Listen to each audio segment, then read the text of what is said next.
Bismillahirrahmanirrahim. Assalamualaikum warahmatullahi wabarakatuh.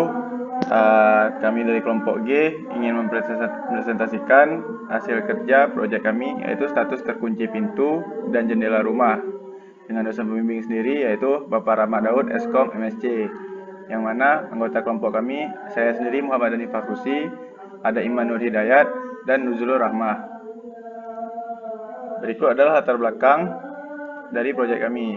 Seperti yang kita ketahui, kelalaian sering terjadi baik dalam pekerjaan maupun dalam kehidupan sehari-hari. Salah satu kelalaian yang paling sering terjadi yaitu dalam hal mengunci, yang seharusnya kunci memegang peran yang sangat penting dalam sebuah sistem keamanan. Hal yang paling umum dilakukan untuk memeriksa kembali pintu dan jendela yang sudah terkunci yaitu dengan menggerakkan gagang pintu dan juga memeriksa kaitan pada jendela. Mengangkat dari kasus tersebut, kami mencoba menyelesaikannya dengan menggunakan sensor yang akan diletakkan pada jendela dan juga pintu yang akan memberikan tanda bahwa pintu dan jendela telah terkunci tanpa harus memastikan dengan menggerakkan gagang pada pintu dan juga memeriksa kaitan pada jendela. Nah, permasalahannya adalah untuk memeriksa apakah pintu dan jendela sudah terkunci pada umumnya dengan menggerakkan gagang pada pintu dan juga memeriksa kaitan pada jendela dan mengharuskan orang rumah untuk berjalan menuju tempat pintu dan juga jendela yang ingin diperiksa. Nah, berikut adalah pemakai, yang mana pemakai adalah pemilik rumah itu sendiri. Pemilik rumah sebutan untuk seseorang yang memiliki kepemilikan rumah atau memiliki rumah di mana tempat mereka tinggal.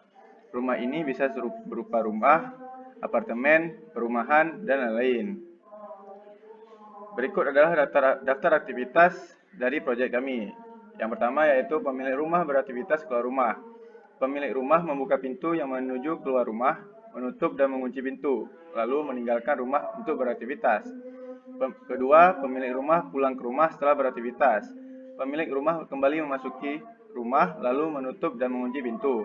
Yang ketiga, pemilik rumah membuka jendela, yang mana pemilik rumah membuka setiap jendela yang ada di rumah dan mulai beraktivitas dalam rumah. Dan yang terakhir, menutup dan mengunci jendela. Saat malam, pemilik rumah menutup kembali dan mengunci setiap jendela yang telah dibuka sebelumnya. Berikut akan saya berikan kepada teman saya. Assalamualaikum warahmatullahi wabarakatuh. Di sini saya akan melanjutkan dari presentasi kelompok kami, kelompok G. Saya sendiri Iman Nur Hidayat akan melanjutkan di bagian kelima, yaitu model. Dimana di sini ada input, dimana ada pintu dan jendela terkunci. Kemudian di sini pintu dan jendela terkunci, terdapat dua status, yaitu terkunci dan tidak terkunci. Kemudian outputnya ada LED, terdapat dua status, on dan off. Jika on, LED menyala, dan jika off, LED tidak menyala. Kemudian state-nya menyala dan mati. Jika statusnya menyala, pintu dan jendela terkunci. Kemudian jika mati, pintu dan jendela tidak terkunci.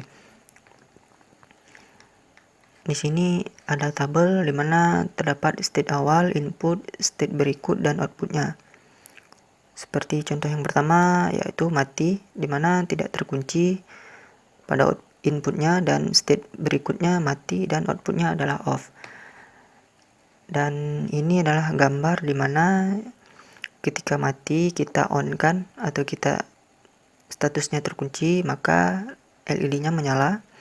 Kemudian jika menyala kita akan berubah ke status mati, maka kita off kan, yaitu dengan status tidak terkunci. Kemudian ini adalah rangkaian dan Arduino-nya, di mana di sini ada sensor proximity dan di sini ada LED, di mana sensor proximity itu adalah sensor jarak yang menggunakan sebuah sensor elektronik yang tentunya sangat mampu mendeteksi sebuah objek yang berada di sekitarnya tanpa diperlukan adanya sentuhan fisik. Kemudian bisa juga disebut bahwa sensor proximity ini adalah perangkat yang bisa mengubah suatu informasi terkait dengan adanya suatu gerakan ataupun adanya objek dan menjadi sinyal listrik. Mungkin sampai di sini saja saya alihkan kepada kawan saya. Terima kasih. Wassalamualaikum warahmatullahi wabarakatuh. Assalamualaikum warahmatullahi wabarakatuh. Saya Nuzul Rahmah. Saya akan melanjutkan presentasinya, yaitu mengenai bill of material. Di sini kami menggunakan beberapa alat. Yang pertama yaitu Arduino Uno dengan kuantitas 1 buah dan harga 80.000. Lalu breadboard 400 poin, kuantitas 1 buah dengan harga 12.000. Lalu kabel jumper male to male, kuantitas 1 set dengan harga 9.000. Kapasitif proximity sensor, kuantitas 1 buah dengan harga 105.000. Dan yang terakhir yaitu LED dengan kuantitas 1 set dan harga 2.000. Jadi perkiraan harga totalnya yaitu 208.000. Sekian dari kami. Mohon maaf jika ada kesalahan. Assalamualaikum warahmatullahi wabarakatuh.